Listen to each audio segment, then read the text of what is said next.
Ok, let's go. Je sais que tu es là, Elohim. Je sais que tu es là, Adonai. Je sais que tu es là, Elohim.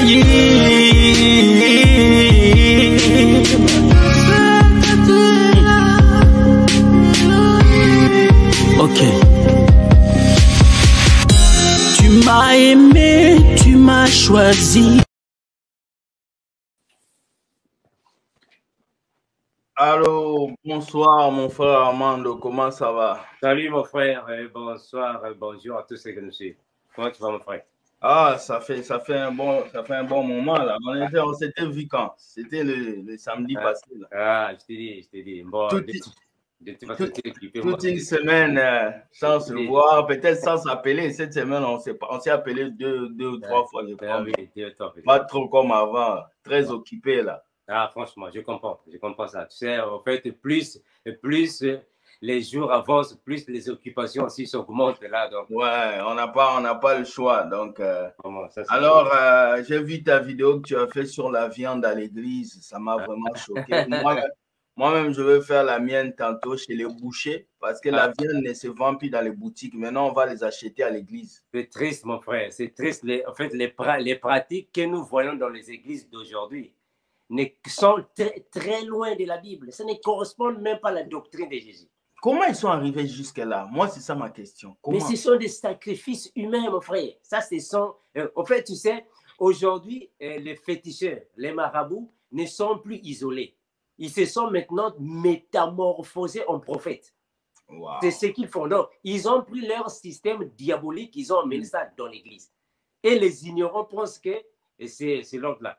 Comment pouvez-vous agenouiller devant une viande et puis pleurer? Regarde-moi ça. Les gens sont venus devant une viande. Oh, mais une viande qu'on peut manger. Moi, j'ai dit, si j'étais là, j'allais amener une assiette, je coupe la pâte, je mange, je prépare sur place. Je ne comprends pas. Bizarre. Moi, je sais que je dois manger la viande. Mais comment vous adorez la viande? Jusque-là. Pendant que les gens meurent de faim, vous êtes là, l'autre là, vous clouez une viande. Oh, laissez que les gens mangent. C'est triste, hein, mon frère. Et quand on parle, on dit qu'il ne faut pas parler. On ne va pas se taire. Beaucoup parmi eux m'ont menacé. Les gens de cette église-là. Ils continuent de me menacer jusqu'à aujourd'hui. Moi, je les avais dénoncés, ils ont menacé, ils n'ont pas fini là. Il y a même une qui m'avait menacé, après elle a accepté Jésus. Très bien. La menace va se transformer en acceptation de Jésus. Moi, je les ai dit, quand vous, en fait, n'importe quelle église ou n'importe quel pasteur, quand vous voyez que je vous dénonce, appelez-moi comme cause en l'amiable. Quand vous me menacez, c'est une façon de me pousser encore de faire une autre vidéo. C'est clair. Et quand il y a plus de menaces, je vais encore revenir. Vous ne faites rien. Tu bombardes encore. Tu voilà. sais, le têtu de Jésus. Plus vous me menacez, plus je viendrai encore avec les vidéos. Parce qu'il y a même une sœur qui est au Gabon qui m'a appelé. Elle m'a dit qu'elle a aussi un témoignage contre l'église du christianisme céleste. Le christianisme céleste, il travaille avec l'esprit des sirènes des eaux. Très bien. Moi, je ne vais pas reconnaître ça. J'ai vu un frère christianisme céleste, le dimanche, il était pieds nus, il a piétiné un clou. Ah, il était mauvais le jour-là, il n'est pas allé à l'église. J'ai dit, oh, donc le Saint-Esprit ne te protège pas. Je pensais qu'il y avait un fer quand tu enlèves les choses. Vous pensez que Dieu, il est bête. Vous marchez pieds nus partout. Vous allez ramasser des maladies. Vous pensez que Dieu, là, il est fou. On a dit à Moïse d'enlever les chaussures parce que c'était spirituel. Très bien. C'est enlever les chaussures, c'est un symbole de se purifier avant de s'approcher de Dieu. Mais vous, maintenant, enlever les chaussures, c'est partout. Je comprends pas. Ça. Mais vous lisez la Bible là en envers, c'est accroché au mur, je ne comprends pas. Et quand on vient vous expliquer comme frère Armando, vous allez menacer qui même? Comme vous l'avez menacé là, moi, je venais avec une vidéo sur ça. Numéro 2 maintenant. Je viens ce soir avec ça. Ça ne sert pas de nous menacer. Parce que plus vous nous menacez, plus vous nous encouragez de revenir. C'est lui qui me menace. Il m'encourage de revenir encore le lendemain. Vous ne faites rien. Vous ne faites rien. Ne nous menacez pas. Vous ne faites rien. Donc, la viande représente Jésus sur la croix. Regarde-moi ça. Vous avez un problème. Arrêtez de fumer vos bêtises là. Hein? C'est pas bien. C'est triste pour moi. C'est vraiment triste. Si. J'ai été sidéré quand j'ai vu ça. J'ai dit, mais mon Dieu, c'est pas possible. Moi-même, j'ai commencé à rire. Comment? Bon, moi, quand je vois ça, je ris seulement. Parce que je vois la viande qu'on doit manger, ils sont en train de jouer avec la viande. Mais c'est la vie. Bon, frère Armando, ce soir, nous allons parler sur la méditation. J'ai remarqué que beaucoup de gens nous posent la question, frère, je n'arrive pas à méditer, je n'arrive pas à lire la parole de Dieu, je n'arrive pas à faire ça. Donc, tu vas d'abord prier, si tu peux prier pour ouvrir cette séance. On va faire un bon 1 heure et puis après, on va s'arrêter. Nous allons prier au nom de Jésus. Amen. Père éternel, nous te remercions, toi qui es Seigneur de toutes choses. Merci Seigneur Jésus parce que toute la divinité se trouve en toi, parce que tu es plein Seigneur Jésus-Christ, la plénitude de la divinité est en toi. Bénis, garde que cette émission soit entre tes mains et tends ta main sur ceux qui nous suivent afin qu'ils comprennent ta parole. Merci Seigneur Jésus, en toi nous nous confions parce que tu es l'unique maître, l'unique sauveur de nos vies. En ton nom magnifique, nous avons ainsi prié et nous disons Amen. Amen, amen, amen. Voilà, donc, merci à tous ceux qui sont connectés dans le monde entier, sur Facebook, partout. Ici encore avec mon frère Armando. Ce soir, nous allons parler de la méditation de la parole de Dieu, excusez-moi. Frère Armando, nous voyons qu'aujourd'hui, les chrétiens ont une panoplie de Bibles, ont une panoplie de moyens pour lire la Bible, dans leur téléphone, dans leur maison, partout. Même la Bible physique, comme ça, certains ne l'ont pas. Donc, mais pourquoi ces chrétiens aujourd'hui n'arrivent pas à faire ce qu'il y a dans la Bible? Est-ce que c'est beaucoup de distractions? Est-ce que ce sont les faux prophètes qui les trompent? Pourquoi ces chrétiens n'arrivent pas à pratiquer cette parole et à la méditer? Parce que nous voyons qu'il y a manque de connaissances aujourd'hui parmi les chrétiens. Non, ça c'est vrai mon frère. Ce que nous devons connaître est qu'il y a beaucoup de chrétiens qui ont la lourdeur, qui ont vraiment la paresse de lire la parole. Et ça, c'est depuis la nuit des temps. Les chrétiens n'aiment pas lire la Bible. Ils sont nombreux, malheureusement. Mais nous comprenons qu'un chrétien sans Bible est comme un moteur, en fait, une voiture sans moteur. Parce que la Bible, c'est la constitution d'un chrétien. C'est ça le moteur d'une voiture. Comment est-ce que vous allez acheter une voiture, vous allez rouler avec, il n'y a pas de moteur, il n'y a pas d'essence. Voilà pourquoi je dis, il y a beaucoup de chrétiens qui ont des Bibles poussiéreuses à la maison, ne lisent pas leur Bible. C'est par rapport aux enseignements qu'on leur donne dans les églises. Aujourd'hui, les églises donnent plus de prédications que les enseignements. Alors, ils ne lisent pas leur Bible. Ils préfèrent passer 1 heure du temps sur Facebook que de passer 10 secondes sur la Bible. C'est triste, mon frère. C'est vraiment triste. C'est vrai ce que tu dis parce qu'aujourd'hui, j'ai remarqué que quand quelqu'un m'appelle, je lui dis fais un jeûne et prière. La personne revient après 2 jours de jeûne. Je lui dis qu'est-ce que tu as lu dans la Bible? Oh, j'ai oublié.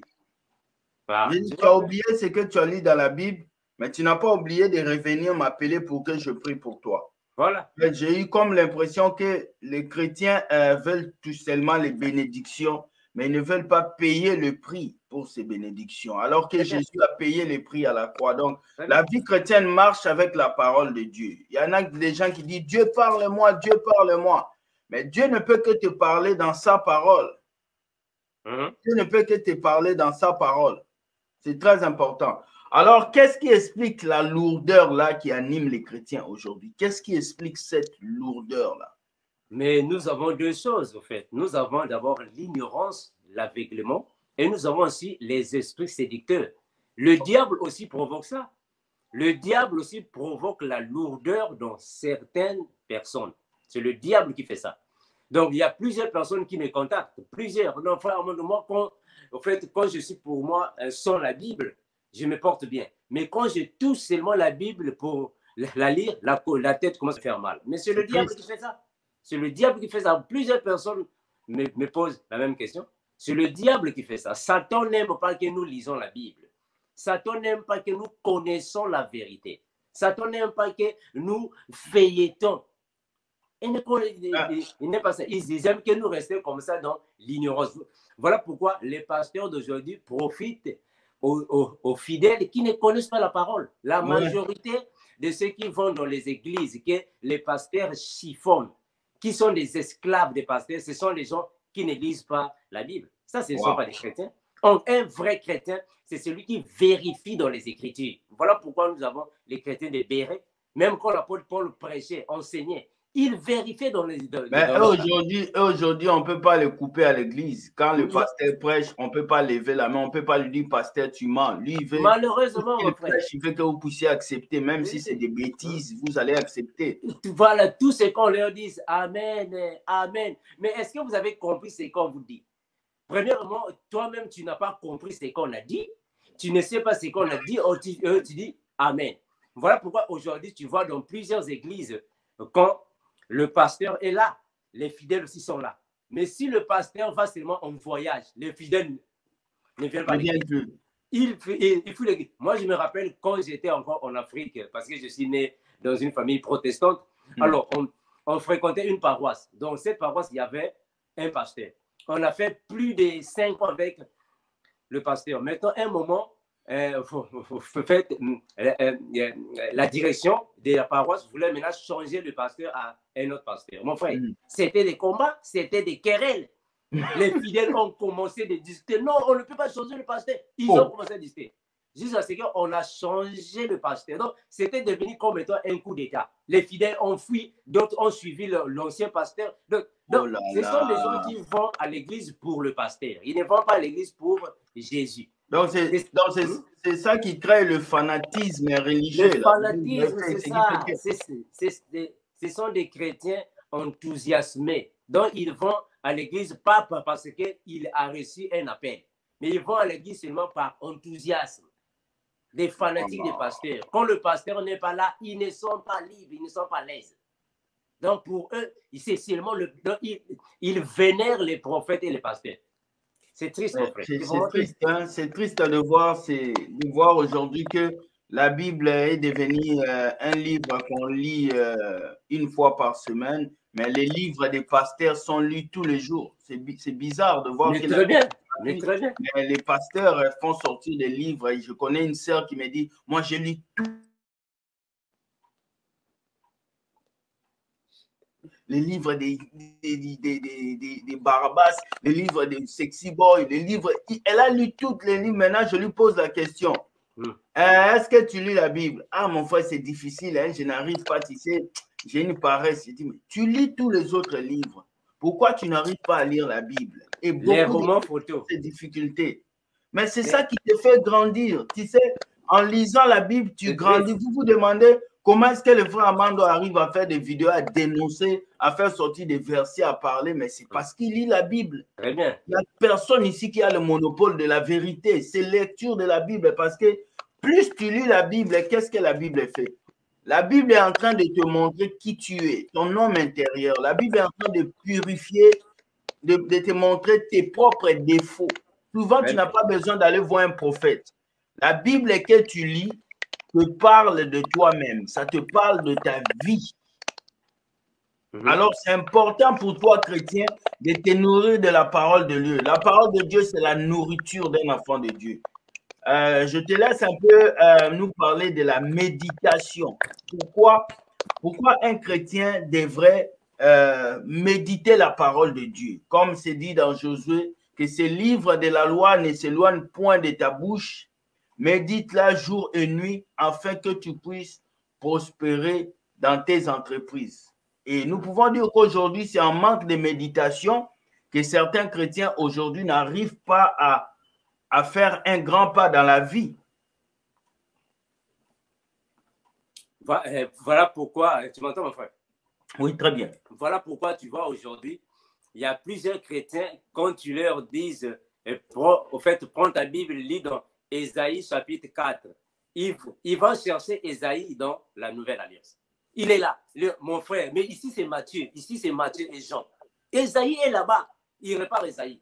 Donc tu dis, bon, prenez les Bibles dans Colossiens. Ils vont chercher Colossiens après Genèse. Ils cherchent Colossiens.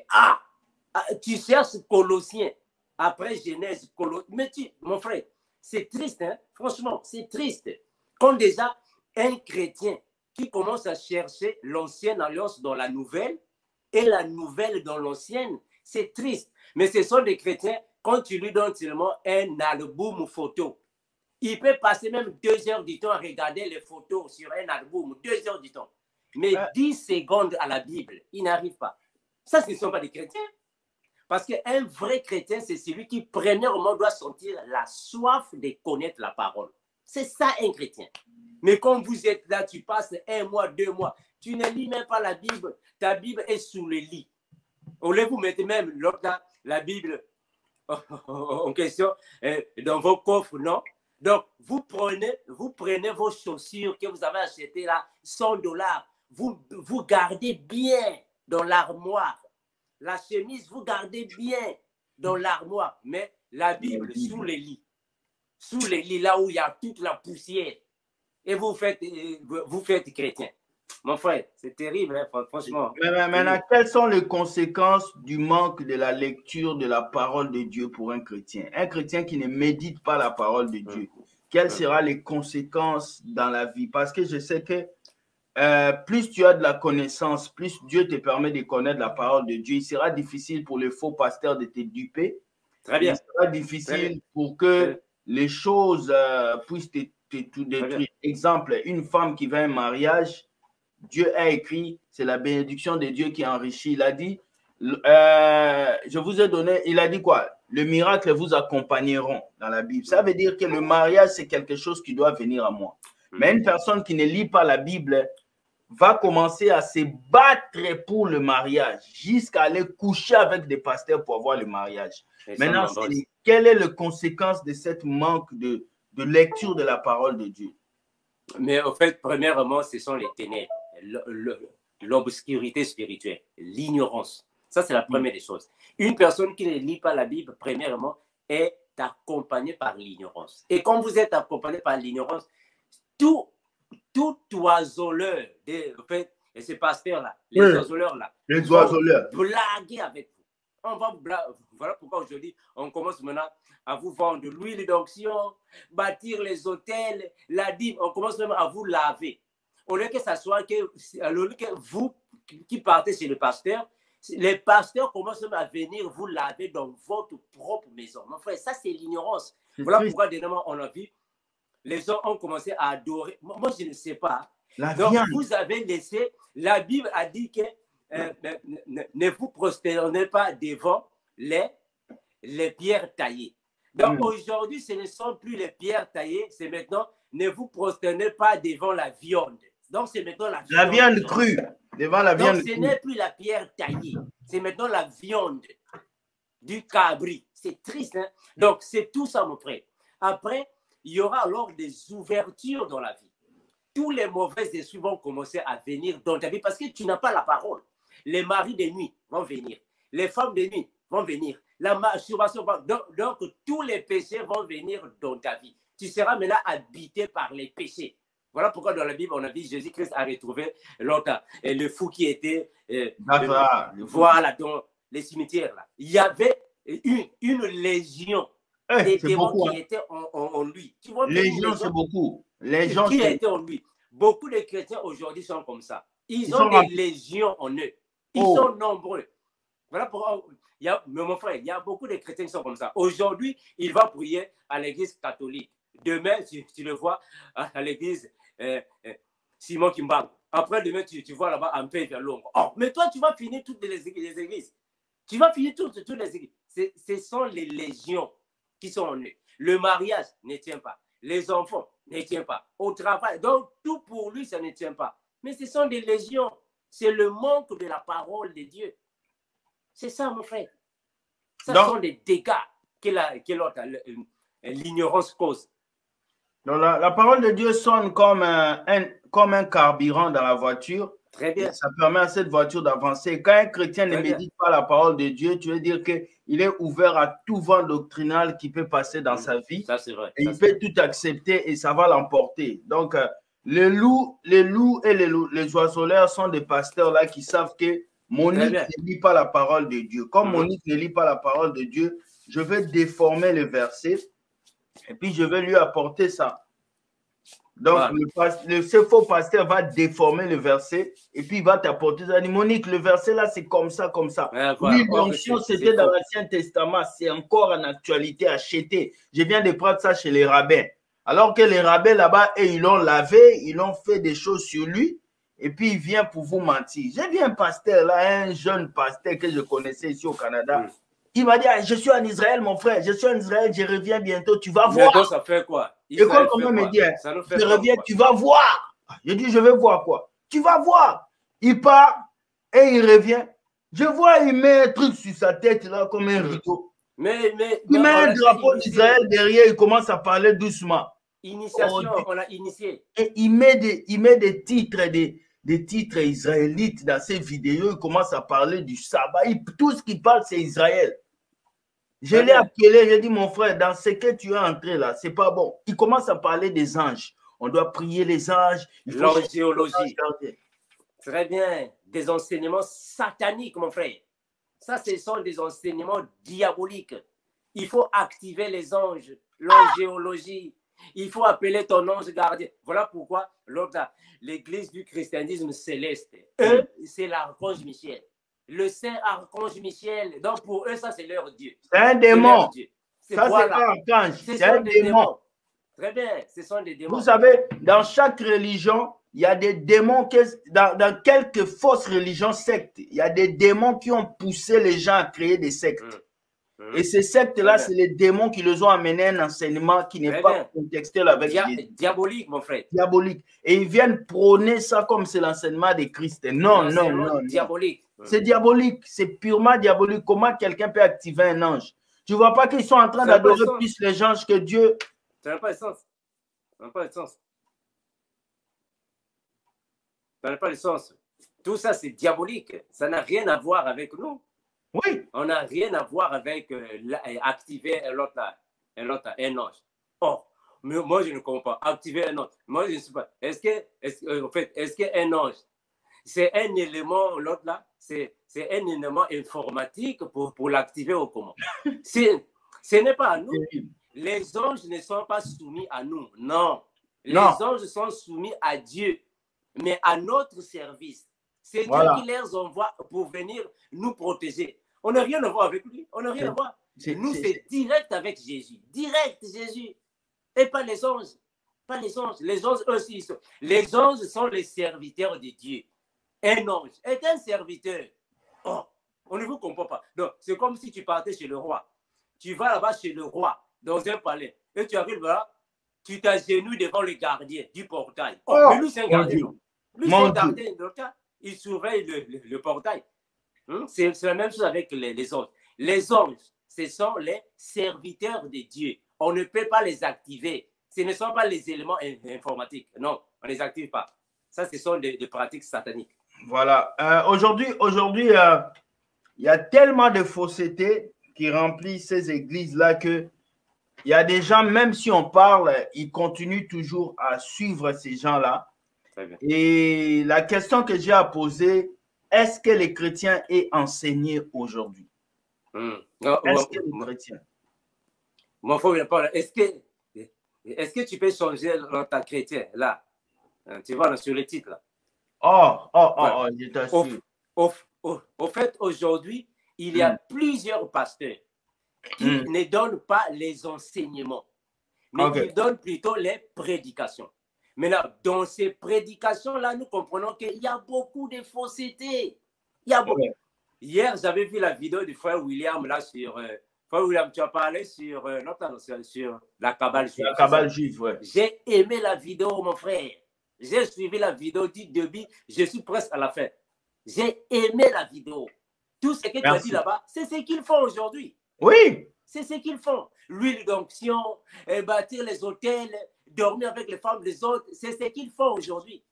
Il y a même l'homosexualité qui est là. Oui, l'homosexualité est tellement entrée parmi ces pasteurs-là. Bon, quand tu vois un prophète avec un petit jeune garçon, c'est mon fils. Quand il rentre dedans, tu vas voir qu'il y a des choses qui se passent. Mais c'est ça. Mais c'est tout ça, mon frère. Tout ça. Quelque part, tu as parlé sur l'angéologie. Tu as dit qu'ils ont 72 anges. C'est satanique, mon frère. 72. Comment vous allez limiter les anges à 72? Et tu vois comment ils disent, hein? Prier les anges, invoquer les anges et supplier les anges. Ils ont dit ce que ces pasteurs-là disent. Jamais, jamais. Les anges ne sont pas 72. C'est faux. Ça, c'est faux et ainsi faux. Ça, c'est, tu sais, le problème qui est dans la Kabbale juive, il y a les démons.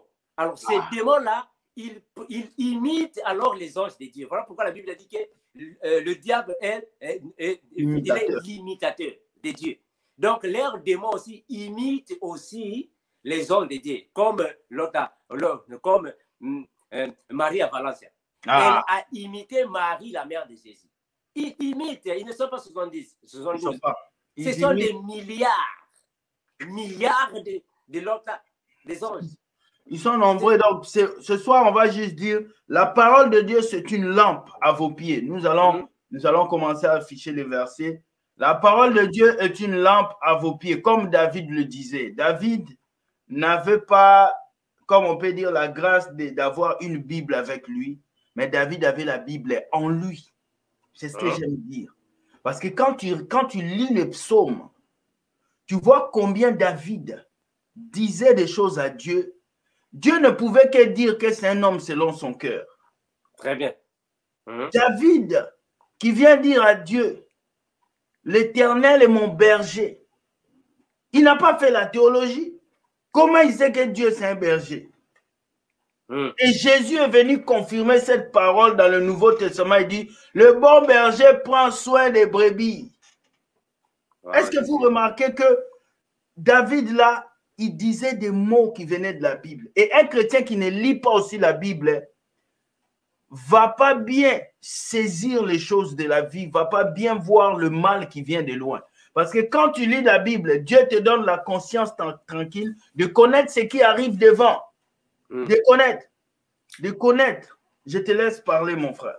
Très bien. Tu peux afficher là-bas Apocalypse 5, 11. Hein? Ouais, je vais afficher. Tu peux continuer. Apocalypse chapitre 5, le verset 11. Ce que disent ceux qui font la Kabbale juive, qu'il y a 72 anges. Et ces 72 anges, ils commencent à citer les noms. Et là, encore Michel, c'est Uriel.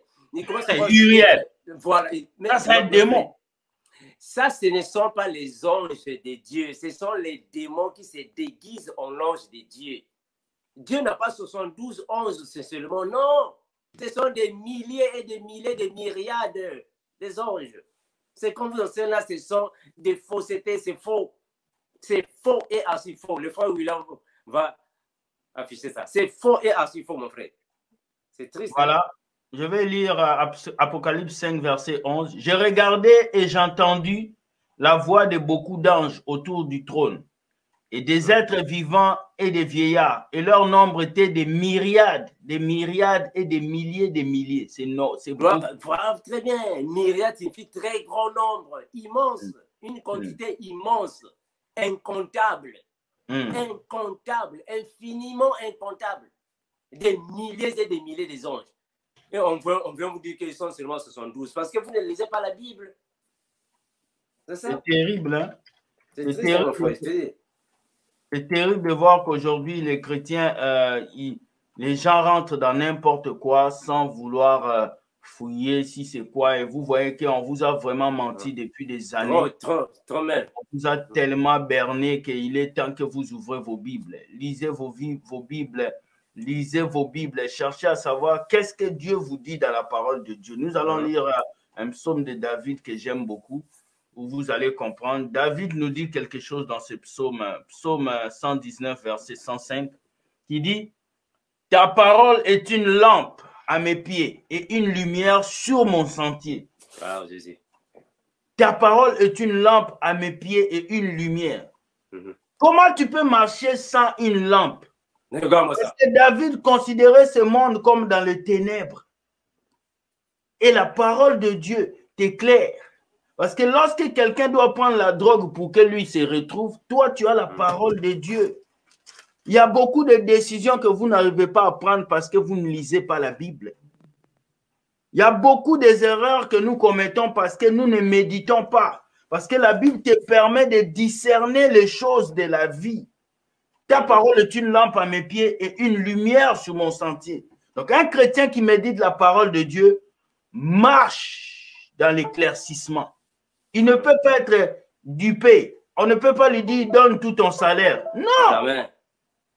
Il ne peut pas donner tout son salaire. On ne peut pas, quelqu'un ne peut pas duper.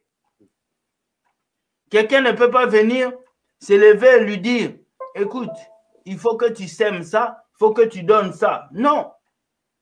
Donc, réveillons-nous et méditons cette parole, c'est très important. Vas-y, mon frère. Voilà, donc c'est ce que nous sommes en train de dire. Un chrétien, c'est celui qui lit la parole. Même si tu n'as pas des connaissances très approfondies, mais au moins, tu as quand même quelques notions qui te facilitent de te défendre. Voilà pourquoi aujourd'hui, il y a maintenant des témoins de Jéhovah qui commencent maintenant à vous terrasser avec la parole. Comme vous voyez seulement un témoin de Jéhovah, vous commencez maintenant à trembler. Ils ont tremblé. Oui, parce que vous n'avez pas la parole. Les témoins de Jéhovah ne connaissent pas la Bible. Ils ont beaucoup de fausseté. Mais comme vous ne lisez pas la Bible, comme vous les voyez, vous croyez qu'ils vraiment, ils connaissent la Bible. C'est ça. Normalement, quand tu lis ta Bible, Dieu va t'ouvrir la tête. Quand tu n'as pas de connaissances, demande à Dieu. Il va te donner des connaissances, il va t'ouvrir la Bible et tu auras des connaissances. Un chrétien ne peut jamais passer toute une semaine sans lire la Bible. C'est ce que beaucoup de gens font. Vous, en fait, vous êtes toujours sur Facebook et sur WhatsApp, matin, midi, soir. Mais la Bible, jamais, vous ne lisez pas la Bible. Donc, vous êtes devenus des idolâtres du Facebook. Et la Bible est à côté. Vous ne touchez même pas la Bible. C'est triste. Toujours là, quand on dit chasser les diables, on chasse. Quand on dit méditer la parole de Dieu, j'arrive pas. Ah, voilà. Mais comment ça. Toi, tu peux aller au combat sans armes? Regarde ça. Voilà un militaire qui arrive au combat, tire. Tu n'as pas d'armes. Les balles ne sont pas là, mais ils vont te tripler des balles. C'est ce que les chrétiens font. Frère Mando, tu vas à la guerre sans balles, mais l'ennemi va te finir. Tu vas combattre comment? Tu vas combattre comment? Tu vas combattre comment si tu n'as pas les notes, des balles? Vont à la guerre sans connaître la parole de Dieu. Il y a un frère même qui m'a dit, frère, il est écrit qu'il faut tout déposer au pied du pasteur.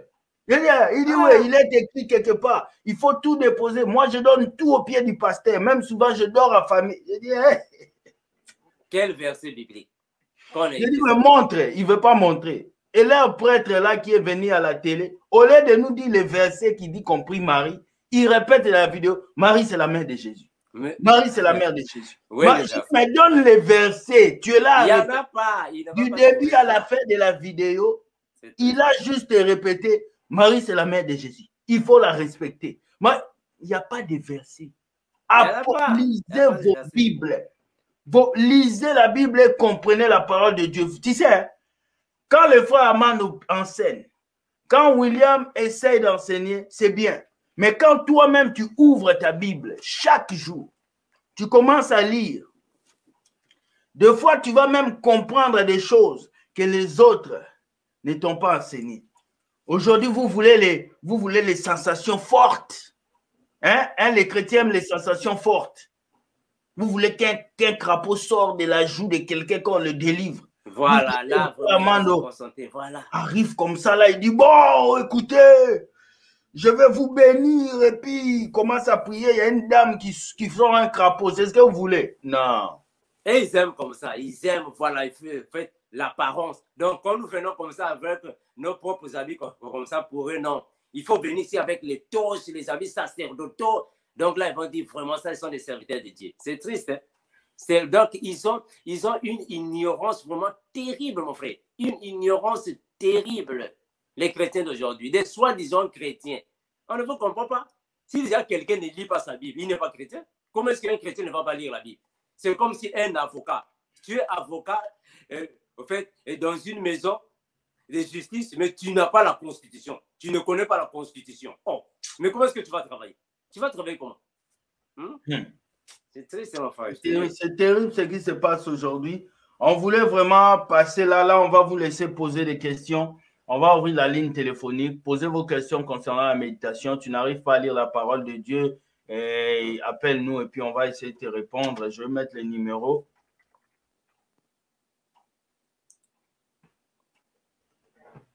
Voilà, donc il faut que tout ceci il passe vraiment bien.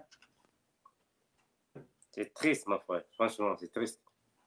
C'est vraiment triste que Dieu nous aide à avancer dans ce que nous faisons. Voici le numéro qui est affiché là en bas. Donc, appelez, nous allons recevoir peut-être 4 ou 5 appels avant que nous puissions arrêter la vidéo.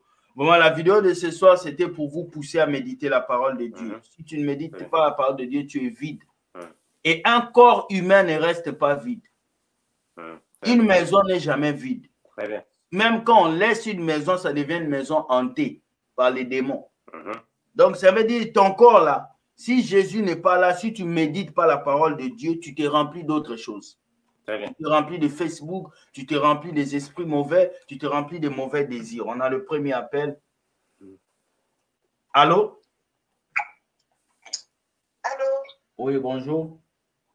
Oui, bonsoir, bonsoir, Armando. Oui, bonsoir. Donc, vous savez, donc, quand je lis ma Bible, mais je n'arrive pas à tout retenir. Je n'arrive pas à retenir certains versets. Je n'arrive pas, des fois aussi, à comprendre. Il faut que je relise encore 2 ou 3 fois pour que je puisse comprendre. Bon, j'aimerais savoir comment faire pour retenir, en fait. Ok. Tu veux répondre, mon frère, ou bien tu veux que je réponde en premier? Non, vas-y, mon frère. Tu peux répondre. Le plus important n'est pas de retenir les versets. Le plus important est de pratiquer les versets. Vous voyez? La Bible n'est pas un cours de géographie que tu lis et puis tu répètes, l'an 2000, l'Amérique latine, non. La Bible, c'est la parole de Dieu que tu imprègnes en toi. Tu dois vivre ce que tu lis. Par exemple, si je me réveille le matin, je lis tout homme forgé contre moi sera sans effet. Je dois appliquer ce verset dans ma journée. Dans ma conscience, je sais que j'ai lu tout homme forgé contre moi sera sans effet. Et je marche avec ce verset dans ma tête. Je sais que Dieu me protège et que tout homme qui viendra contre moi sera sans effet. Le plus important n'est pas de bicher tous les versets comme les chrétiens d'aujourd'hui. Il y a des gens qui mémorisent les versets, mais qui font rien avec. Tu comprends? C'est comme quelqu'un qui a des qualités, mais qui ne les applique pas. Tu comprends? C'est important de connaître la Bible, mais de connaître et de pratiquer la Bible, de pratiquer la parole de Dieu. Ça, je le fais. Ça, voilà, donc ne te martèle pas à mémoriser tout, mais martèle-toi à comprendre et à faire et que cette parole devienne la vie. Parce que la parole de Dieu est écrite, mais lorsque tu lis, ça devient la vie en toi. Ça se régénère en toi. C'est très important. C'est spirituel et demande au Saint-Esprit de te donner le discernement. Parce que si tu lis la Bible juste avec ton esprit humain, là, tu ne vas pas comprendre. Il faut le discernement pour que tu comprends les secrets qui sont cachés dans la parole de Dieu. Je laisse le frère Armando te parler. Merci, mon frère William. Tu peux afficher Jacques 1,5. Hein? Oui.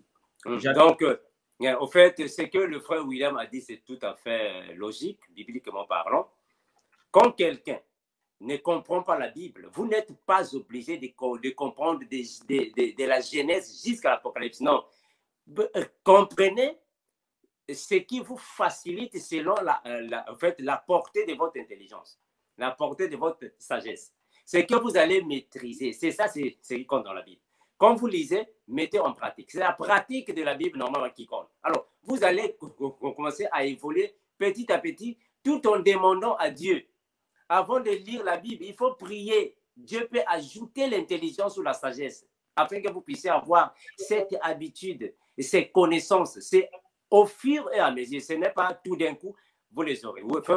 Tu peux lire le verset. Oui, Jacques 1,5, je lis au nom de Jésus. Amen. Si quelqu'un d'entre vous manque de sagesse, qu'il la demande à Dieu. Amen. Qu'il la demande à Dieu qui donne à tous simplement et sans reproche. Et elle lui sera donnée. Voilà, Jésus. Donc, c'est ce que nous faisons aussi. Avant de lire la Bible, tu pries. Tu pries et tu commences à lire la Bible. Cette intelligence va régénérer en toi, comme le frère William a dit. Ça va régénérer. En fait, ça va te donner une autre nature. Et tu auras cette facilité de commencer à maîtriser. Parce que moi aussi, au début, je n'arrivais pas à maîtriser les versets bibliques. Mais c'est avec des prières, c'est avec le zèle de l'évangile, c'est avec l'habitude de continuer de lire et Dieu va aider petit à petit. Donc, voilà ma soeur. Voilà. Est-ce que tu as une autre question? Ce sera tout. Merci. Bonne soirée à vous. Merci, sois béni. Voilà, donc, nous allons laisser encore un peu de temps pour 2 ou 3 appels et après, nous allons partir. Nous allons finir la vidéo. On a juste 1 heure aujourd'hui pour la méditation de la parole de Dieu. Moi, j'ai une question, mon frère. Ma question est celle-ci. Pour un chrétien qui n'arrive pas à méditer la parole de Dieu, qui somnole, il veut lire la parole de Dieu, mais il dort. Il veut lire, il dort. Comment est-ce qu'il peut faire pour lire la parole de Dieu? Quels sont les efforts à faire pour rester dans cette permanence-là, de lire la parole de Dieu, de grandir avec Dieu? Mon frère, aujourd'hui, en fait, dans le groupe, c'est Jésus qui délivre. Il y a aussi une sœur qui est en France qui a posé la même question. Wow. Dès qu'elle commence à lire la parole de Dieu, pouf, elle est partie. Même quand nous sommes dans le groupe en train de donner les enseignements, elle somnole. Mon frère, c'est le diable qui fait ça. C'est le diable qui fait ça. En fait, tu vas remarquer que quand elle est sur Facebook, elle ne somnole pas. Elle est sur WhatsApp, YouTube, elle ne somnole pas. Seulement avec la parole, elle somnole. Mais c'est le diable, non? C'est terrible. Est-ce que quand, en fait, il y a plusieurs personnes, quand tu es devant l'assiette de la nourriture, tu ne somnoles pas. Mais comment seulement avec la Bible? Donc, on comprend que c'est le diable qui t'empêche de lire la parole. Et il faut maintenant beaucoup prier pour que cet esprit puisse alors quitter. Parce que c'est un esprit. Voilà pourquoi la Bible dit que derrière toute chose, il y a un esprit. Ça, c'est un esprit qui le fait. Un esprit, mon frère. Donc, ces personnes sont prises par un esprit de lourdeur spirituelle. Très bien, un esprit de lourdeur, voilà, de paresse, très bien, de faiblesse, très bien. Donc, un chrétien qui n'aime pas la parole de Dieu, qui ne médite pas, c'est un chrétien vide. Ah, mon frère, ça c'est un danger. Hein. La Bible dit que mes brebis entendent ma voix et me suivent. Maintenant, quand toi tu entends la voix, mais tu dors, ça n'a pas de sens. Ça n'a pas de sens. Quand tu entends la voix, il faut suivre Jésus.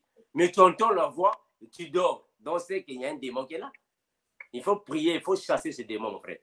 C'est clair. Donc, il faut chasser ces démons de lourdeur qui vous empêchent de prier, qui vous empêchent de chercher la face de Dieu, qui vous empêchent de courir devant la Bible. Parce que votre recours, quand vous avez un problème, ne doit pas être d'abord un être humain. Ça doit être la parole de Dieu. Très bien. Je souffre, qu'est-ce que je dois faire? J'ai un problème, qu'est-ce que je... Allez lire la parole de Dieu, ça va vous aider à prendre les décisions qu'il faut prendre dans vos vies. Donc, beaucoup de chrétiens souffrent aujourd'hui. C'est très important. Maintenant, frère Armando, qu'est-ce que tu fais quand tu médites la parole de Dieu? Quel est le temps de la méditation? Qu'est-ce que tu fais? Quel est ton programme de méditation? Les gens veulent savoir aujourd'hui. Pour eux aussi, ils vont apprendre à méditer la parole de Dieu. Bon, en fait, je sais que nous n'avons pas premièrement tous la même vocation. Ou soit nous n'avons pas tous le même zèle. Moi, en fait, pour moi, avant de méditer la parole de Dieu, j'établis un programme d'un cours biblique que je vais donner.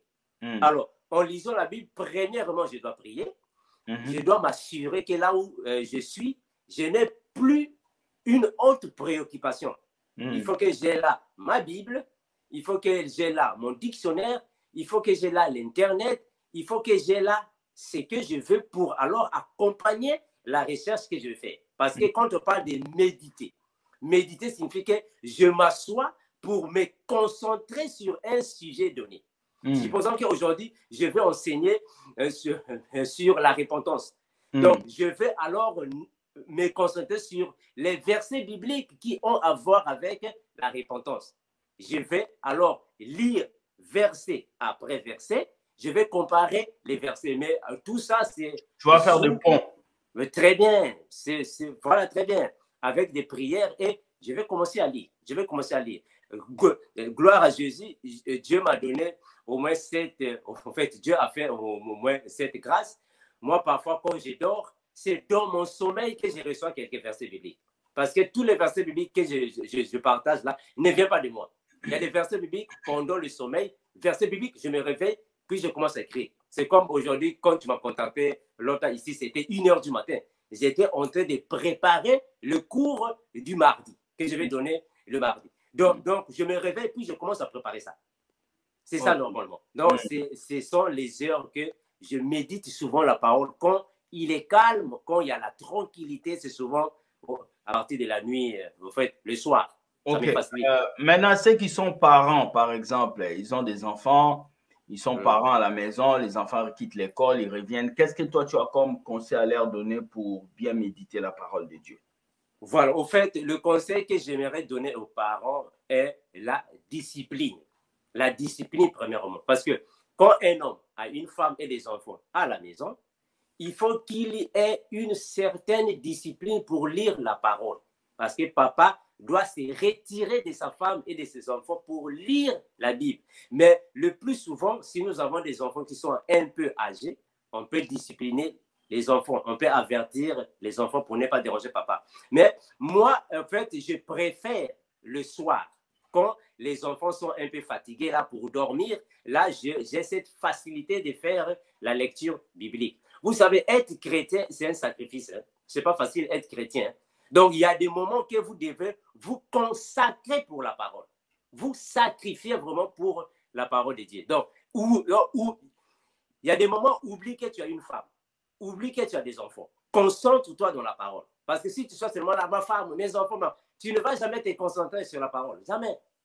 Jamais. Donc, ce sont des moments de concentration que moi, j'aimerais conseiller les parents. Donc, il y a des moments, enfermez-vous dans la chambre pour faire la lecture. Papa peut rester avec les enfants pendant que la maman est en train de se concentrer.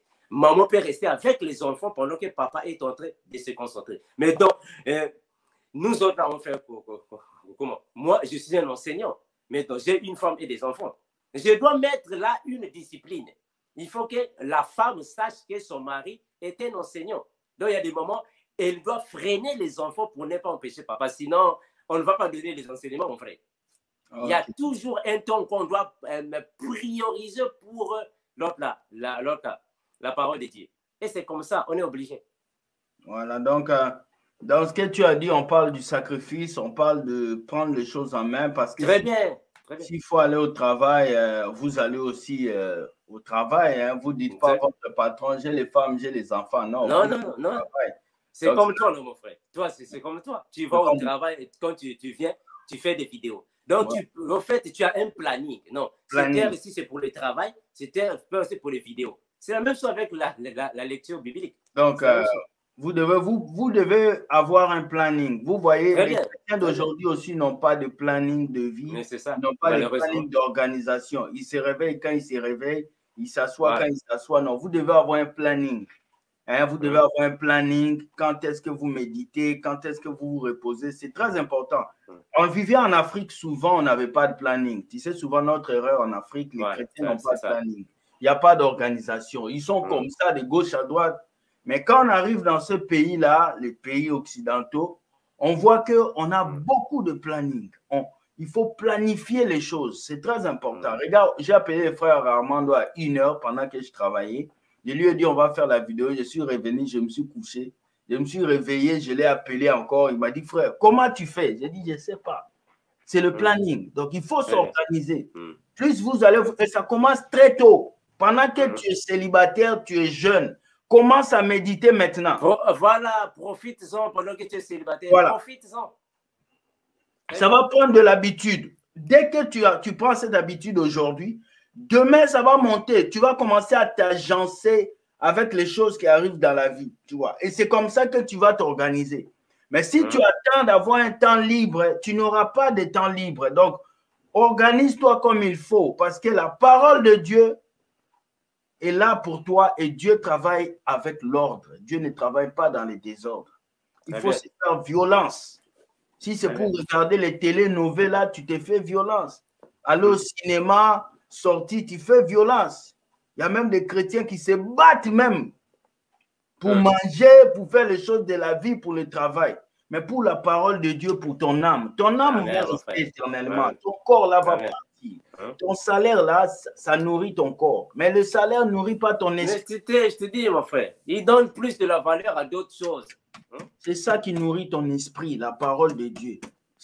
La Bible dit, je souhaite que tu prospères à tous égards, comme prospère quoi? l'état de ton âme. L'état de ton âme. Gloire à Jésus. Mais la Bible dit dans Josué que ce livre de la loi ne s'éloigne point de ta bouche. Pourquoi? Voilà. Parce que tu as lu. Donc, c'est ton âme qui compte. Si ton âme est bien, ta vie est bien. Donc, ça veut dire quand un chrétien souffre, que sa vie va mal, il faut regarder dedans, il ne lit pas la parole de Dieu. Si tu vois un chrétien qui pleure, ma vie ne change pas, je suis là depuis 10 ans à l'église, va regarder bien, il ne lit pas la parole de Dieu. Il applique l'huile d'onction, il paye la dîme, mais la parole de Dieu n'a pas une grande place dans sa vie. Il faut que ça puisse avoir une place. Il faut que toi, quand on vient chez toi, on voit une table, un endroit où on dit, oh, c'est son endroit où il médite.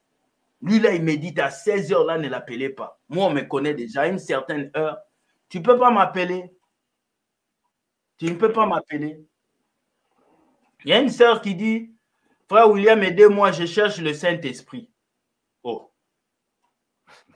Est-ce qu'on peut chercher le Saint-Esprit où? Frère Amando, répondez à cette sœur qui a écrit Véronique. Bon, merci. Bon, en fait, premièrement, on ne peut jamais chercher le Saint-Esprit sans passer par Jésus. Il faut d'abord chercher Jésus. Une fois que vous recevez Jésus dans votre vie, une fois que vous êtes convaincu que Jésus a reçu vraiment votre demande, ou soit Jésus vous a reçu, vous avez alors la vie que Jésus demande. C'est alors que Jésus, c'est lui qui va vous donner le Saint-Esprit. C'est Jésus qui donne le Saint-Esprit. C'est ça. C'est comme si tu disais que non, moi je cherche, en fait, tu veux avoir du pain, mais je n'ai pas envie de la boulangerie. Oh, mais le pain se fabrique à la boulangerie. Il faut d'abord la boulangerie, après le pain. Alors, tu veux le pain, sans passer par le lieu de l'achat. Non, il faut chercher Jésus. Chercher Jésus, c'est s'approcher auprès de ceux qui connaissent la parole, qui enseignent la parole, qui prêchent la parole. Tu vas recevoir Jésus. Une fois que Jésus est reçu dans ta vie, c'est Jésus alors qui va te donner le Saint-Esprit. Voilà, donc vous avez compris. J'espère que tu as compris. Il faut recevoir Jésus. Et une fois que tu as Jésus, tu peux recevoir la suite. Ça veut dire le Saint-Esprit et tout ce qui vient avec. Donc, voici la vidéo qu'on voulait faire ce soir. Donc, je pense qu'il y a des moments où il faut qu'on parle comme ça, qu'on vous pousse à lire la Bible. Parce que si tout le monde aussi ici commence à méditer la Bible, la viande ne viendra plus à l'église. Toutes ces bêtises-là ne viendront plus. C'est fini. Nous, on ne va même plus parler. Parce que les gens pensent que nous, on est jaloux. On ne va plus venir faire les vidéos. Voilà, maintenant, moi, je dois faire la vidéo de braconnage spirituel. Je vais appeler ça braconnage spirituel. Je dois faire ça tantôt. On va aller faire ça dehors. Dehors, en pleine neige. Pour qu'on puisse s'aérer un peu. Parce que ce qu'on va dire là, ça va aller. Ne vous inquiétez pas. Le frère Amando a déjà fait porter caleçon à ma bouche. Hein? Il m'a dit, il dit, hey, calme ta bouche. J'ai dit, ok, je calme un peu. Hein? Donc, j'ai calmé ma bouche. Vous voyez qu'il y a des choses qui ne sortent plus. Et les gens disent, frère, tu as changé. Ben, écoute, en positivité, c'est bien. Donc, on continue. Le frère Amando, qu'est-ce que tu as à dire pour conclure cette vidéo? Et qu'est-ce que tu as à dire pour conclure cette vidéo? En fait, j'aimerais dire ceci. Les chrétiens doivent vraiment se concentrer à la parole de Dieu. Malheureusement, vous donnez plus de l'importance à vos rendez-vous. Une chrétienne peut garder un rendez-vous de 2 mois. Donc, elle préserve le rendez-vous. J'ai un rendez-vous avec un petit copain. Et pendant tu préserves le rendez-vous jusqu'à la date, tu es parti à le rendez-vous. Donc, vous respectez plus la date du rendez-vous que l'heure de la Bible, l'heure de la parole. Or, la parole est éternelle. Le rendez-vous, c'est juste momentané. Donc, vous donnez plus de l'importance aux choses qui n'ont pas de valeur. Allez-vous laisser les choses qui ont de la valeur. La parole de Dieu a plus de valeur que les rendez-vous. La parole de Dieu a plus de valeur que les réseaux sociaux. Vous êtes beaucoup plus dans le WhatsApp, Facebook, mais la Bible, 0. Donc, donnez plus de valeur dans la Bible. Comme ça, les pasteurs ne vont pas vous mentir. Voilà. Ils ne vont pas vous mentir parce que vous connaissez la parole de Dieu. Si vous ne connaissez pas, appelez, nous sommes disponibles. Le frère William est là, le frère Amando est ici. Nous sommes disponibles pour les questions et réponses. Voilà, il y a le frère Boris qui a une question. Je vais juste l'appeler devant toi, dernier appel, et puis on va voir ce qu'il a à dire. Donc, je compose son numéro. Le frère Boris, c'est un footballeur professionnel. Donc, je vais l'appeler. Allô, frère Boris, ça va? Ça va bien, frère Willy. Bonsoir, frère Armando. Oui. Bonsoir, mon frère. Ok, frère Armando, merci d'avoir dit si on a un problème, vous êtes disponible pour répondre à nos questions. Bon, j'ai une question concernant l'huile d'onction, parce que quand je méditais, je suis allé dans le livre de Jacques 5, verset 14, où la Bible dit, quelqu'un parmi vous est-il malade, qu'il appelle les anciens de l'Église et que les anciens prient pour lui en loignant d'huile au nom du Seigneur. Donc, je voudrais poser une question concernant l'huile d'onction. Est-ce que c'est mauvais de nos jours de continuer à utiliser l'huile d'onction à l'église, peut-être pour prier pour un malade? C'est vrai qu'il y a ces faux pasteurs qui font de cette huile leur commerce et tout, et tout, et tout. Mais maintenant, je voudrais demander si normalement on peut continuer à utiliser l'huile d'onction à l'église pour prier sur les malades. Voilà. Donc, voilà la question, mon frère Armando. Est-ce que tu vas répondre à notre très bien, mon frère. Bon, nous allons répondre à la question du frère Boris. Au fait, mon frère, j'avais déjà présenté j'avais déjà exposé un enseignement sur... Envoie-moi les liens, je vais mettre ça sur ma chaîne. Très bien, mon frère, merci. Merci, mon frère. Frère Boris, le frère Armando va parler un peu, mais après, tu vas venir sur ma chaîne. Peut-être demain, je vais mettre cette vidéo sur l'huile d'onction. Très bien. Je vais parler, mon frère. Voilà. Au fait, nous avons deux choses qui sont presque différentes. Malheureusement, les gens confondent. Nous avons l'huile d'onction et l'huile d'olive. Deux choses, je répète. Nous avons l'huile d'onction et l'huile d'olive. Ce qui est écrit dans Jacques, il s'agit là de l'huile d'olive. Parce que dans la culture juive, c'est comme nous, dans notre culture, nous les Africains. Moi, je me rappelle, quand j'étais encore en Afrique, ma mère nous appliquait l'huile de palme. Quand tu te connais quelque part t'es enflé, on te mettait l'huile de palme. Nous, dans nos cultures africaines, nous utilisons l'huile de palme. L'huile aussi pour les serpents. Puis l'huile d'olive. Ça, c'est applicable dans la culture juive. Les apôtres de Jésus aussi appliquaient l'huile d'olive. Là, il n'y a pas de problème. J'ai donné des versets bibliques. Le frère William va mettre la vidéo. Maintenant, l'huile d'onction, c'est autre chose. L'huile d'onction, là, c'est au temps de Moïse. Dieu avait dit à Moïse de prendre 5 plantes aromatiques. Ces 5 plantes aromatiques, leur combinaison donnait alors l'huile d'olive. L'huile d'onction. Alors, avec cette huile d'onction, c'était seulement sur la tête de Aaron et ses fils avant d'entrer dans le sacerdoce. C'est eux alors qu'on appliquait l'huile sur la tête. Mais cette huile d'onction est la préfiguration du Saint-Esprit. Donc nous, aujourd'hui, nous avons le Saint-Esprit qui symbolise l'huile d'onction. C'est différent à l'huile d'olive qui est dans Jacques.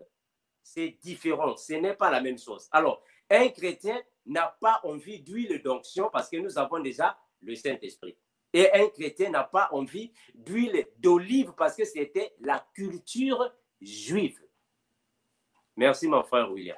Voilà, mon frère Boris, tu as été répondu. Voilà pourquoi j'ai dit qu'il faut lire la Bible avec le Saint-Esprit et puis le discernement. Tous ces gens-là vous mentent, là, l'huile d'onction. C'est ça, c'est du n'importe quoi. Il faut vraiment chercher la face de Dieu, comprendre que l'huile aujourd'hui représente le Saint-Esprit. Tout est spirituel. Tout est spirituel. Tout. Tout est spirituel. Oh, bâtir hôtel, Jésus se donnait à la croix pour nous. Oh, offrande du prophète. Non, Jésus a dit, vous avez reçu gratuitement, donné gratuitement. Tout. Donc, tout est gratuit. Donc, quelqu'un ne peut pas venir vous mentir, entrer dans la Bible, tourner. Voilà pourquoi lisez vos Bibles. Vous allez comprendre. Bon, le frère Armando, un mot de la fin, et puis je vais te libérer, et puis moi aussi, je vais me libérer. Ok, vraiment, merci, le frère William. Merci aussi pour tous ceux qui nous suivent à cette heure-ci. Mais le frère William, j'aimerais que tu affiches un verset juste pour appliquer, appuyer ce que. Est-ce que tu peux aller dans Exode? Exode chapitre 30, le verset 32. Ok. Non, ou soit tu commences à 31 à 32. C'est très important. Exode, verset 30, le verset 31 à 32. Exode 30, 31, 32. Là, la Bible parle sur l'huile d'onction. Exode 30. Exode chapitre 30, le verset 31 à 32. Oui, on va un peu, voilà, on va un peu répondre à la question du frère Boris et puis on va se séparer. Je vais faire ça maintenant. Ça vient. Bon. Voilà. Donc là, Moïse donne la différence entre l'huile d'onction et l'huile d'olive. Il y a une différence. Voilà, j'ai pris ça en 8 secondes. Très bien. Exode 30, verset 31 à 32. Verset 31 dit: Tu parleras aux enfants d'Israël et tu diras: Ce sera pour moi l'huile de l'onction sainte parmi vos descendants.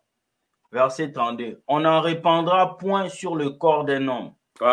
Vous n'en ferez point des semblables dans les mêmes proportions. Elle est sainte et vous les regarderez comme. Voilà, mon frère. Tu vois un peu dans le verset, longtemps, mon frère. Tu vois dans le verset 32, c'est qu'on a dit, non? C'est bien écrit. L'huile d'onction, on ne peut pas répandre ça sur le corps. On ne répandait pas sur le corps l'huile d'onction. Mais l'huile d'onction, on mettait juste quelques gouttes sur la tête. C'est ça l'huile d'onction. Juste quelques gouttes sur la tête et c'est fini. C'était aussi seulement pour les sacrificateurs. Mais c'est l'huile d'olive maintenant qui est dans Jacques quand on faisait le massage tout le corps. Alors cette différence-là complique maintenant plusieurs faux serviteurs de Dieu. Merci mon frère. Wow. C'est fort. Merci beaucoup. Sois béni frère Armando. Que Dieu soit avec toi. Merci. Et puis on se revoit. On va s'appeler après. Sois béni. Merci. J'avais juste une question à te poser devant tout le monde aujourd'hui. Depuis qu'on a commencé les vidéos, qu'est-ce que tu as reçu comme retour de ton côté? Quelles sont tes doléances? Qu'est-ce qui a changé depuis que tu fais les vidéos, depuis que je t'invite à faire les vidéos ici? Qu'est-ce que tu as à dire à tout le monde? Parce que les gens voulaient un peu savoir qu'est-ce que toi, tu as pu recueillir ou qu'est-ce qui est arrivé vers toi de bien ou quelque chose depuis qu'on fait les vidéos. Très bien. Bon, en fait, mon frère, je dois t'avouer que depuis que je fais des vidéos, des directs comme ça avec toi, il y a beaucoup de possibilités et qui poussent alors à nous de comprendre que Dieu est en train de travailler d'une manière positive à ses enfants. Amen. Il y a beaucoup de gens qui suivent nos vidéos de partout dans le monde et qui me contactent pour poser plusieurs questions. Amen. Parce qu'il y a beaucoup de gens qui suivent ces vidéos et démontrent leurs difficultés par rapport à la parole. Amen. Ils nous appellent et ils nous exposent leurs problèmes. Et nous avons senti qu'il y a plusieurs personnes qui sont alors délivrées des églises là où ils étaient avec des faux enseignements, qui viennent alors connaître la vraie parole que nous enseignons. Il y a beaucoup de gens qui étaient des aveugles, qui ont maintenant la vue. Ils peuvent maintenant voir clairement la Bible. Il y a beaucoup de gens qui peuvent maintenant discuter avec d'autres pasteurs par rapport à ce que nous enseignons. Donc, c'est une chose positive, vraiment positive que j'ai remarqué et j'aimerais que nous puissions continuer pour le salut du peuple de Dieu. Amen. Merci, sois béni, que Dieu soit avec toi et merci, puis de bonnes choses dans ta vie et puis merci pour ton assistance, merci pour ta disponibilité. Sois béni. Merci mon frère. Ciao, ciao, ciao. Bye. Voilà le frère Armando qui était là, on a parlé de la parole de Dieu. J'ai déjà prêché ici sur la parole de Dieu, c'est une lampe à nos pieds. Avancez dans la parole de Dieu, ne laissez personne vous décourager. Nous avons reçu beaucoup de retours par rapport à l'événement sur la jeunesse. C'était waouh, je vous dis, j'ai reçu les appels de partout, les jeunes qui m'ont appelé, des jeunes des églises qu'on a rejetés, des jeunes que les pasteurs ont fait avorter. J'ai reçu tellement de messages de la jeunesse que mon téléphone même est rempli de messages de jeunes qui ont avoué qu'ils étaient dans la masturbation, dans la franc-maçonnerie, dans le fétichisme. Il y a même avant-hier une jeune fille qui a jeté ses fétiches qu'on lui avait donnés parce qu'elle devait attirer les gens, elle était prostituée. Elle les a jetés après avoir suivi une vidéo, on a parlé de la jeunesse. Alors, sachez que la jeunesse est en train de revenir à Jésus et on va continuer Genèse 5 la semaine prochaine. Nous sommes en train de nous organiser pour que Dieu nous donne encore souffle de vie, pour que nous puissions bombarder. Ce soir, vous aurez la vidéo braconnage spirituel. Moi, je serai là demain, mais peut-être le frère Armando ne sera pas là demain parce qu'il est un peu occupé. Alors, que Dieu vous garde, qu'il vous guide. Merci beaucoup pour cette soirée. Ceux qui aiment la vidéo, soyez bénis. Et ceux qui n'aiment pas la vidéo aussi, soyez bénis. Donc, la vidéo Retour à l'expéditeur aura lieu demain. Oui, demain, nous allons faire Retour à l'expéditeur. Nous allons prier pour toutes ces personnes qui nous ont qualifiés des qualifications que nous ne sommes pas. Nous allons venir ici avec leur nom. Nous allons prier pour eux. Nous n'allons pas venir vous insulter. Nous allons venir avec vos noms ici. Nous allons tous prier pour vous. Après avoir prié pour vous, nous allons vous bénir. Hein? Après, nous allons dire que Dieu soit loué. Bonne soirée à vous, que Dieu vous garde. Voilà, je garde mon sourire parce que c'est le sourire qui fait que nous puissions avancer avec le Seigneur. Ils ont pensé qu'en faisant ces bêtises, ils vont nous éloigner de la présence de Dieu. Oh, que jamais! Oh, que jamais vous vous êtes trompés. Un enfant de Dieu ne peut jamais échouer. Continuez vos besognes, vous allez tomber. Je vous avais dit, vous allez tomber. Un à un. Un à un. Vous allez tomber. Vous allez tomber. Que vous le vouliez ou pas, là, vous allez tomber. Un à un. Un à un. Un à un, là, vous allez tomber. 2021, là, va pas finir. Vous allez disparaître sur YouTube. Vous allez tomber. Parce que vous avez touché à ce qu'on ne touche pas. Si tu touches à quelque chose qu'on ne touche pas, tu vas tomber. Tu vas tomber. Alors, préparez-vous à voir les gens tomber avant la fin de cette année. Parce qu'ils ont touché à ce qu'on ne touche pas. Alors, nous, là, on ne parle pas, on va devant Dieu et puis on dit Dieu fait quelque chose. Et Dieu, quand il a fait quelque chose, il a déjà fait. La jeunesse va se lever contre vous. Les gens vont se lever dans le monde entier contre vous. Vous allez tomber. Vous allez les voir tomber un à un comme des pioches. Retenez ce que j'ai dit. L'heure est venue où on doit savoir qui sert Dieu et qui ne le sert pas. L'heure est venue où on doit le savoir. Alors, ce temps est arrivé. Préparez-vous à voir des têtes tomber dans la politique, dans les YouTube, partout. Il y a des têtes qui vont tomber cette année. Le temps est venu. Tu as touché. Comme tu as touché là. Maintenant, il faut sentir la douleur de la chaleur du touchement. Les touchements. Quand Pinet Percé avait commencé ici, je lui ai dit, Pinet Percé, arrête ce que tu fais. Pinet Percé est où? Pinet Percé est où?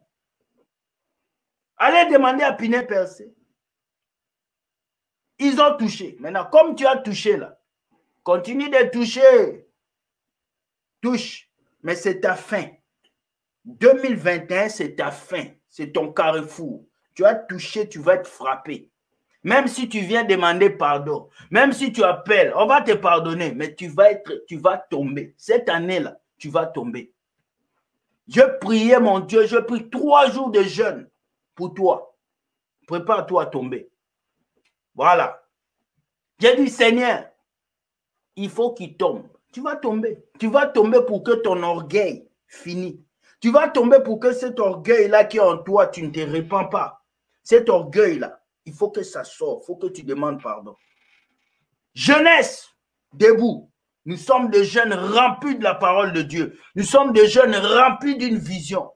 Regardez le frère Armand. Quelqu'un qui est rempli de sagesse, de la vision. Puis les gens, ils vont faire zizanie. Non, vous allez tomber. Un à un. Un à un. Tous ceux-là qui ont été dans ce complot-là, un à un, vous allez tomber. Vous allez commencer à tomber parce que Dieu a décidé de toucher les gens. Demain, retour à l'expéditeur. Nous allons prier pour eux. Ne vous inquiétez pas. Merci, soyez bénis. Bonne soirée à vous. Que Dieu vous garde et beaucoup de choses dans vos familles. Voilà, on se laisse avec quelques notes de musique et puis on se dit au revoir. Bye. Amour de Dieu pour toi et moi. Que tu sois noir, blanc, beurre ou même métissé, sache que Dieu t'aime quand même. Yeah. Real gospel, famous. Merci pour la faute, man. Yeah, écoute ça. Je ne sais pas ce qui a pu te plaire en moi, Jésus. Je suis ému d'un des sentiments d'un roi pour moi. Est-ce que tu peux bien réaliser ce qu'il a fait pour te libérer? Est-ce que tu peux lui réaliser ce qu'il a fait pour te soulager? Je ne sais pas ce qui a pu te plaire en moi, Jésus. Je suis ému d'un des sentiments d'un roi pour moi. Est-ce que tu peux bien réaliser ce qu'il a fait pour te libérer? Est-ce que tu peux lui réaliser ce qu'il a fait pour te soulager?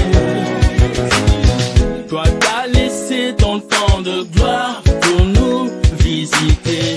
Ton sang a coulé sur la croix pour nous délivrer du péché qui nous tenait captifs.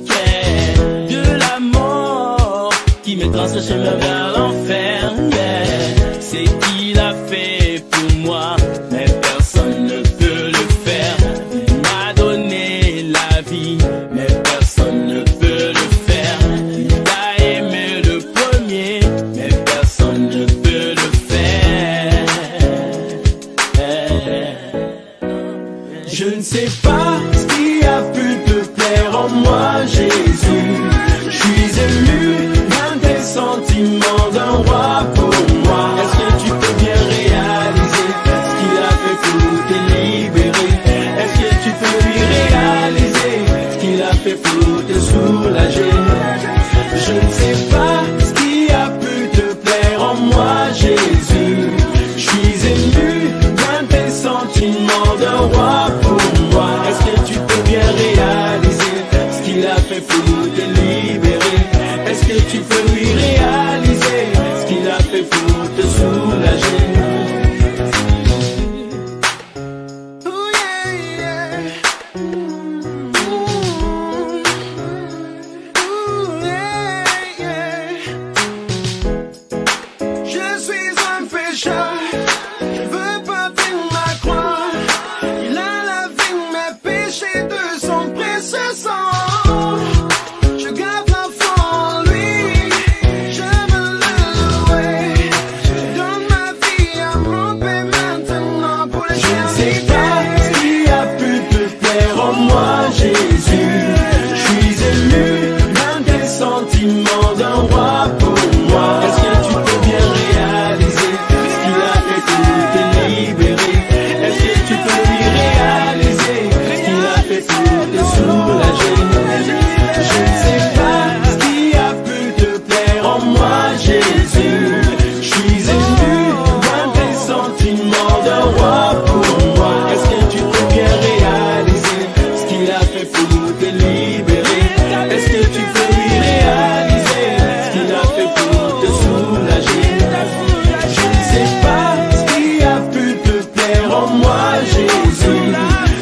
par cet amour infini.